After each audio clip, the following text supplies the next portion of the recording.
I hit this issue today, and here is the quick fix that solved it. If you're struggling to log into your Squarespace account, follow these steps to get back on track. Step 1. Check your credentials. Make sure you are entering the correct email and password. Double check for any typos or case sensitivity. Step 2. Reset your password.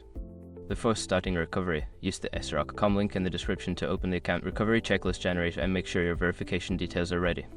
Step 3. Clear browser cache. Sometimes, old data can cause login issues. Clear your browser's cache and cookies, then try logging in again. Step 4. Disable browser extensions. Certain browser extensions can interfere with website functionality. Temporarily disable them and attempt to log in again. Step 5. Try a different browser. If you are still having trouble, switch to another browser or use incognito mode. This can help bypass any browser-specific issues. If you follow these steps, you should be able to resolve your login issues quickly. Good luck and happy building on Squarespace.